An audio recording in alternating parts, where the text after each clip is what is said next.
What's up guys, it's Craig here from MobileTechTalk and we're back with another little video. It's a follow-on from something that Chris Wallace did for the site, MobileTechTalk, relating to what's on my phone.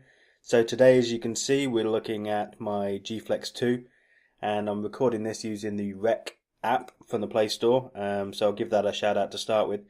So we're just going to have a quick look through as to what I actually use as my daily driver, to use that term, the sort of applications I use, why I use them, and the way we've actually got this set up. So if we start right from the start, we've got the first home screen, and I use Timely, which I think Google now own, to deal with all of my alarms. Really only got two, work and sort of weekend. One of those gets turned off regularly and the other one doesn't.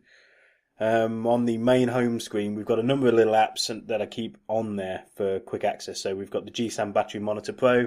I normally have this on any review device that I'm looking at, just to kind of understand exactly how the battery's doing from day to day and the sort of screen on time I'm getting. I've also got Pocket Casts, which is my go-to podcast app that I use when I'm in the car out and about on the UK roads, which is often. So that's brilliant. Shout out to those guys because they've really improved the application over the last 12 months. And I'm sure there are other applications out there that are as good, but this was the first one that I found, and it does everything I want it to do.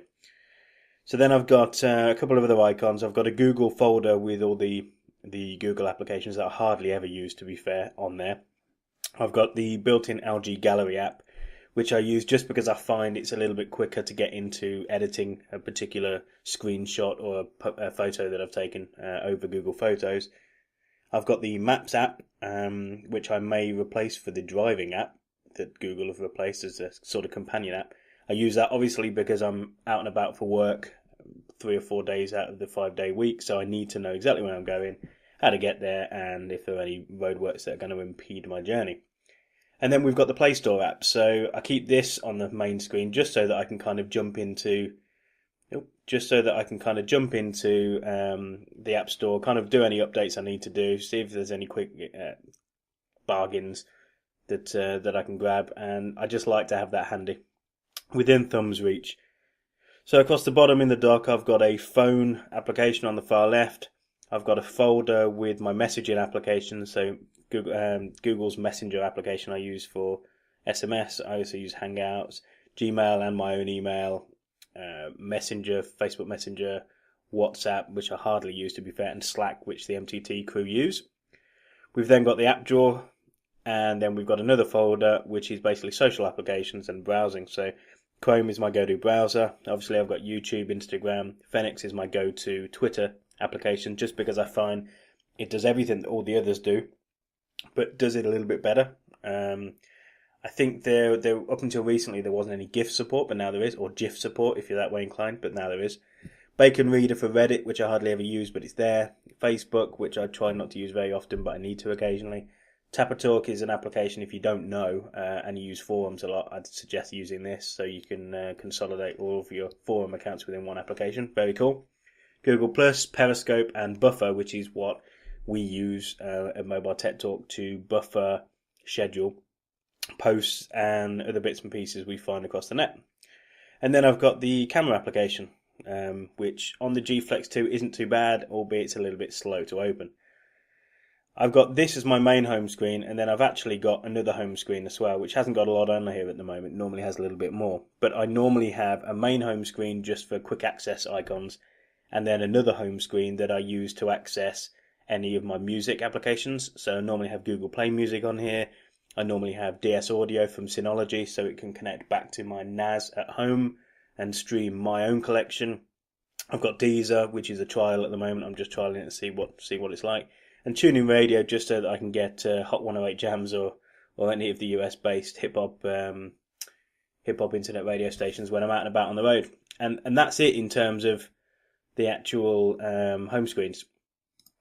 So let's just jump into my app drawer and see what I've got in terms of applications as we've gone through the home screens that I've got. So to start with, we've got a couple of applications that I use relatively regularly, which is Amazon Kindle and 9gag.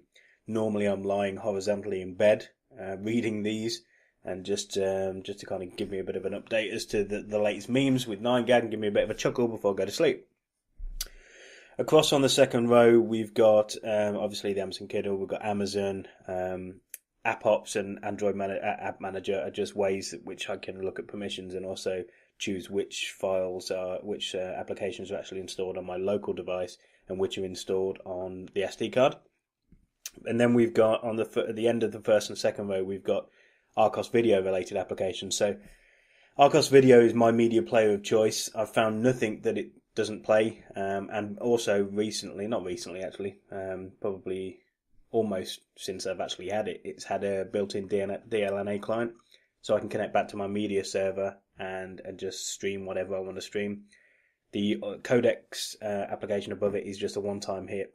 When you click that, and I'll show you, it just installs the codecs required for Archos Video to actually be able to play these sort of MKV, MP4s, and whatever it is that I'm streaming and or watching from my local device.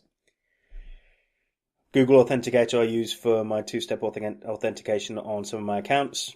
I've then got an Elgato Avia application, which if you haven't seen the video and the full written review that I did, I'll put links in the description below on that. But it's to control the LED lamp that we've got in our living room, the mood lamp. Bacon Reader we've already been through, Buffer.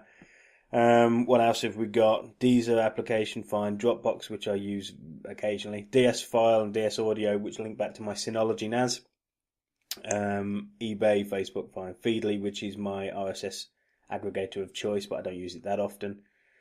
Bit of Freelancer, which I occasionally use. Gumtree, which I occasionally use. Hot UK Deals, which I'd recommend to anybody, because that's where you get hot deals from the UK.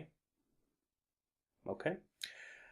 We've got IMDb, which I like looking at latest trailers and bits and pieces. Instagram, which I've already said. Kernel Auditor, which is an application that many people, probably outside of people with a Snapdragon 810, probably haven't heard of before. So it's used for more than that, but most of the people that started using this was for the Snapdragon 810 issues around thermal throttling. So I use that to kind of pare back the speed of the processor and also the cores it uses, so that I can stop it from thermal throttling. LastPass for my application management, Lux for my brightness stuff. MSecure is where I keep an encrypted database of all my logons. We've got PayPal, we've got Slack again, Storage Analyzer. I've got lots of these phone and pay by phone things because I hate carrying change around for parking meters. It's just annoying. So more people need to use phones and less people need to use cash, I think. Then on the last page, we've got Studio, we've got my root, SwiftKey, which is my keyboard of choice, albeit I'll probably change it because I think it's got worse. Titanium Backup, which is go-to for anybody that's got root, pretty much. And that's about it. I don't use the Update Center. As you can see, I mean, it's quite a clean setup, and that's the way I like it. So what I'm trying to do is keep it as minimalistic as possible so I get to the applications I need quickly, and don't clutter it up with any unneeded widgets that are going to drain my battery, especially on the LG G Flex 2. So thanks for watching this video, guys. I'll accompany an article. I'll put all the links in the description to some of the apps and some of the videos that I've spoken about in the article, so you can go and check the website. And yeah, just keep it locked to Mobile Tech Talk. Come back to the channel, subscribe and like if you like this video. Just keep it locked, come back to us and check out our next video. Thanks a lot, guys.